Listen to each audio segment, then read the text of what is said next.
Magandang hapon mga kababayan, narito na ang pinakabagong ulat sa lagay ng panahon ngayong araw, August 18, 2026, Tuesday. Tuluyan ang naging bagyong sistema na binabantayan natin sa silangan ng bansa at ito ay binigyan ng local name na Neneng. Bukod dito, anumang oras, posible na ding maging bagyo ang sistema sa kanluran at ang dalawang ito ang lalong magpapalakas sa habagat sa mga susunod na araw. Para naman lagi kang updated sa lagay ng panahon, i-click mo lang ang subscribe button. Sa kasalukuyan, patuloy na binabantayan ngayon ang Tropical Depression Neneng sa silangan ng extreme northern Luzon kasabay ng patuloy na pag-iral ng southwest monsoon o habagat sa Luzon at Visayas. Sa ganitong weather setup, dalawang bagay ang mahalagang tutukan. Una, ang galaw ng posibleng paglakas ni Neneng sa mga susunod na araw at pangalawa, ang patuloy na pagpapalakas ng habagat na nagdadala ng malawakang ulan sa malaking bahagi ng bansa, lalo na sa western at southern sections ng Luzon. Ngayong hapon, ang sentro ng Tropical Depression Neneng ay tinatayang nasa layong 1,025 kilometers east of extreme northern Luzon. Taglay nito ang maximum sustained winds na 45 kilometers per hour malapit sa sentro, may gustiness hanggang 55 kilometers per hour at kumikilos northwestward sa bilis na 20 kilometers per hour. Sa kasalukuyang galaw nito, si Neneng ay nasa malayong silangan pa ng bansa pero dahil kumikilos ito pahilagang kanluran, mahalaga itong bantayan lalo na para sa extreme northern Luzon at sa magiging epekto nito sa habagat. Bukod kay Neneng, mayroon ding isa pang tropical depression sa labas ng Philippine Area of Responsibility. Ngayong hapon ang sistemang ito ay nasa layong 3,160 kilometers east of northeastern Mindanao. Taglay din ito ang maximum sustained winds na 45 kilometers per hour, malapit sa sentro, may gustiness na 55 kilometers per hour at halos hindi gumagalaw o almost stationary. Malayo pa ito sa bansa sa ngayon pero bahagi ito ng mas aktibong tropical pattern sa silangan na dapat bantayan sa mga susunod na araw. Mula ngayong araw hanggang bukas ng hapon, August 19,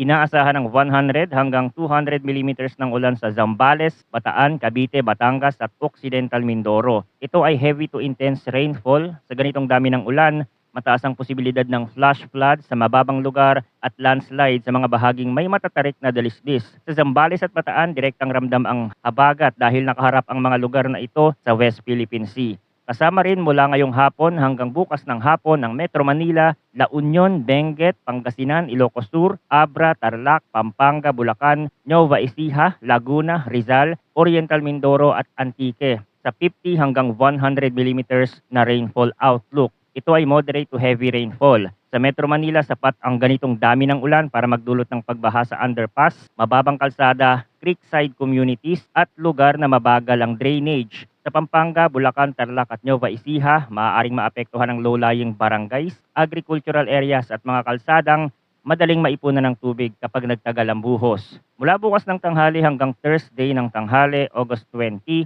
inaasahan ng 100 hanggang 200 millimeters ng ulan sa Benguet, La Union, Pangasinan, Zambales, Bataan at Occidental Mindoro. Ibig sabihin mananatili ang heavy to intense rainfall threat sa western at northern sections ng Luzon at sa bahagi ng Mimaropa. Kapag sunod-sunod ang ganitong ulan sa parehong lugar, mas lumalaki ang epekto kahit may mga oras na pansamantalang hihina ang buhos. Ang lupa ay hindi agad natutuyo, ang tubig sa ilog ay hindi agad bumababa at ang drainage system ay maaaring hindi na makasabay sa panibagong buhos. Sa parehong period, mula bukas ng hapon hanggang Thursday ng hapon, inaasahan ng 50 hanggang 100 millimeters ng ulan sa Ilocos Sur, Abra, Tarlac, Pampanga, Bulacan, Nueva Ecija, Metro Manila, Cavite, Batangas at Rizal. Dito makikita na mananatiling malawak ang epekto ng habagat sa Central Luzon, Metro Manila at Calabarzon. Sa Metro Manila, maaari pa ring magkaroon ng biglaang pagbaha kapag ang malakas na ulan ay tumama sa oras ng biyahe. Sa Cavite, Batangas at Rizal, dapat bantayan ang mga lugar na malapit sa bundok, ilog at mababang komunidad. Pagsapit ng Thursday ng hapon hanggang Friday ng hapon, August 21, inaasahan ng 50 hanggang 100 millimeters ng ulan sa Ilocos Norte, Ilocos Sur, Abra, La Union, Benguet, Pangasinan, Zambales, Bataan at Occidental Mindoro. Kahit mas mababa na ang rainfall range kumpara sa naunang heavy to intense rainfall period, hindi ibig sabihin nito ay tapos na ang panganib. Marami sa mga lugar na ito ang maaaring nakaranas na ng ilang araw na ulan bago pa dumating ang Friday. Kaya mas mabilis na ang pagtaas ng tubig at mas sensitibo na ang lupa sa pagguho. Ang pinakaapektado ngayon ng monsoon rains ay ang Zambales, Bataan, Cavite, Batangas, Occidental Mindoro at Oriental Mindoro. Sa mga lugar na ito, inaasahan ng pag-ulang mas malawak, mas matagal ang epekto at maaaring maging mabigat. Ang sanhi ay ang southwest monsoon. at ang posibleng epekto ay flash floods at landslide dahil sa heavy to intense rains. Hindi ito simpleng kalat-kalat na ulan lamang, ang monsoon rains ay maaaring magpatuloy sa loob ng maraming oras. May mga pagkakataong hihina pero maaari ring muling lumakas kapag may panibagong monsoon band na pumasok mula sa dagat. Sa Zambales at Bataan, direktang ramdam ang habagat dahil ang mga probinsyang ito ay nakaharap sa West Philippine Sea. Kapag ang moisture mula sa hanging timog kanluran ay tumama sa kabundukan, mas napapalakas ang ulan sa ilang bahagi. Ang tubig na bumababa mula sa mataas na lugar ay maaaring mabilis na dumaloy papunta sa mga bayan, kalsada, sapa, ilog at coastal communities. Kaya sa mga lugar na nasa paanan ng bundok, malapit sa mga daluyan ng tubig o madalas bahain, mas mataas ang panganib kapag nagtagal ang buhos. Sa Cavite at Batangas, ang monsoon rains ay maaari ring magdala ng seryosong epekto. Sa Cavite, mas mabilis mararamdaman ang pagbaha sa urban areas, mababang kalsada at mga lugar na mabagal ang drainage. Sa Batangas, bukod sa posibleng pagbaha, may mga lugar ding malapit sa bundok at baybayin na kailangang bantayan kapag lumakas ang ulan. Kung may kasabay na thunderstorm, maaaring maranasan ng biglaang bugso ng hangin, mas makapal na ulap at malakas na buhos sa loob lamang ng maikling panahon. Sa Occidental Mindoro at Oriental Mindoro, ang epekto ng habagat ay maaari ring maging tuloy-tuloy at pabalik-balik. Ang dalawang probinsyang ito ay nasa bahagi ng Mimaropas na madaling maabot ng moisture mula sa southwest flow. Sa Occidental Mindoro, mas bukas ang western side sa pagpasok ng monsoon clouds mula sa karagatan. Sa Oriental Mindoro, maaaring umabot ang mga pag-ulan at thunderstorm na magdadala ng moderate to heavy rains sa ilang bahagi. Kapag ang lupa ay dati ng basa, mas tumataas ang posibilidad ng landslide sa mga lugar na may matarik na bahagi. Para sa Metro Manila, Ilocos Sur, La Union, Pangasinan, Abra, Benguet, Tarlac, Pampanga, Bulacan, Nueva Ecija, Laguna, Rizal at Antique, inaasahan ng occasional rains dahil sa southwest monsoon. Kapag sinabing occasional rains, hindi ibig sabihin na mahina lamang ang ulan. Ibig sabihin nito ay may mga pag-ulang dumarating at tumilipas sa loob ng araw. Maaaring may mga oras na titila, pero kapag may aktibong ulap o monsoon band na dumaan, maaari itong maging moderate to heavy. Sa mga lugar na ito, posible pa rin ang flash floods at landslides, lalo na sa mga lugar na mababa, nasa paanan ng bundok at malapit sa ilog. Sa Ilocos Sur, La Union at Pangasinan, ang hanging timog kanluran ay maaaring magdala ng pabalik-balik na ulan mula sa dagat. Sa mga coastal areas, mas ramdam ang ulap at bugso ng hangin, habang sa mga lugar na malapit sa kabundukan ay mas mataas ang panganib ng landslide. Sa Pangasinan, posibleng magkaroon ng localized flooding sa low-lying areas, lalo na kapag may tubig na bababa mula sa upstream communities. Sa La Union at Ilocos Sur, ang mga lugar na nasa paanan ng bundok at malapit sa ilog ang mas sensitibo kapag tumagal ang ulan.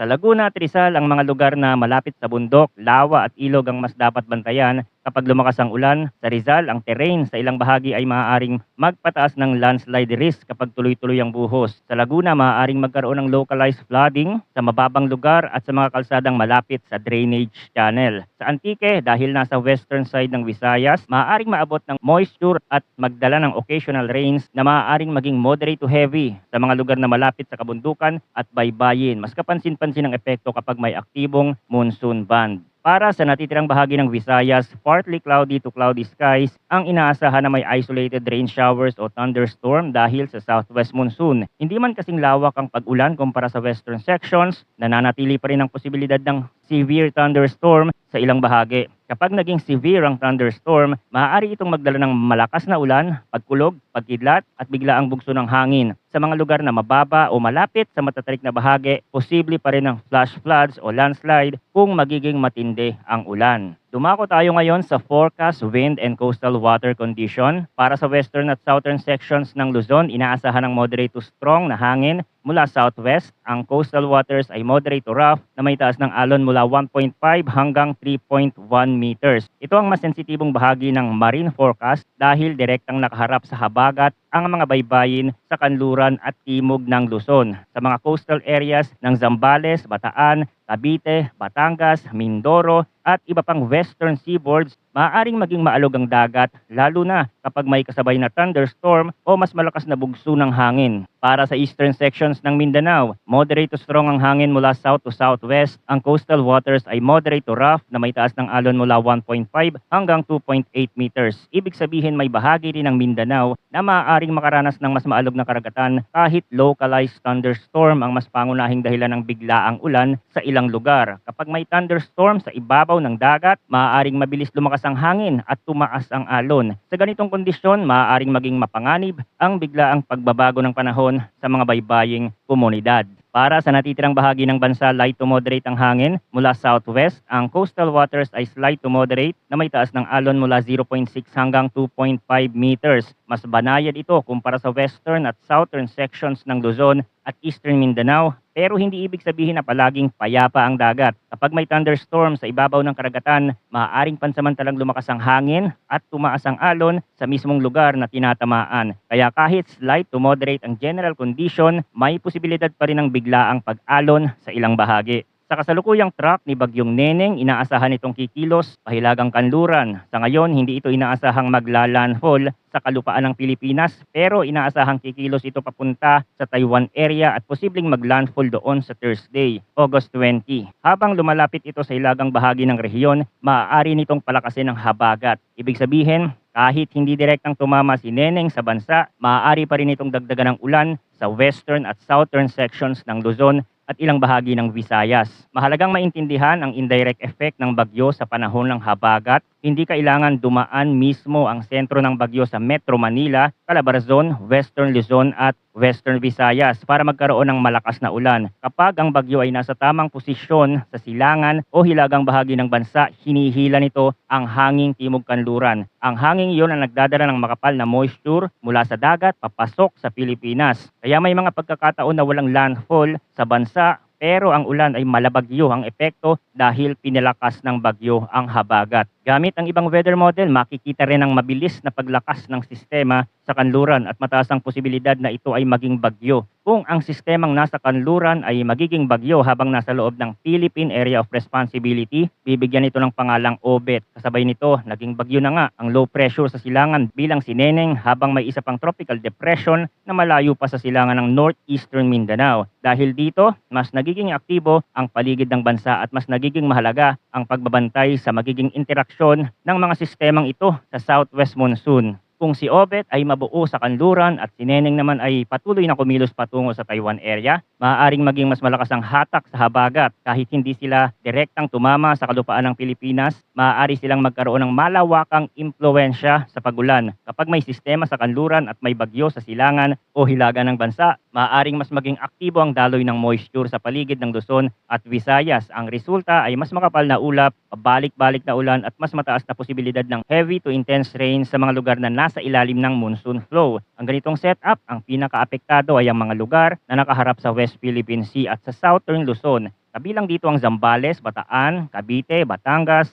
Occidental Mindoro at Oriental Mindoro na may monsoon rains at posibleng heavy to intense rains. Kasunod dito ang Metro Manila, Ilocos Sur, La Union, Pangasinan, Abra, Benguet, Tarlac, Pampanga, Bulacan, Nueva Ecija, Laguna, Rizal at Antique na may occasional rains at posibleng moderate to heavy rains. Ibig sabihin malawak ang sakop ng habagat at posibleng makaapekto sa maraming lugar kahit hindi direktang tatama ang sentro ng bagyo. Manatiling nakatutok sa mga susunod na updates tungkol sa lagay ng panahon. Maraming salamat sa inyong panonood at mag-ingat po tayong lahat.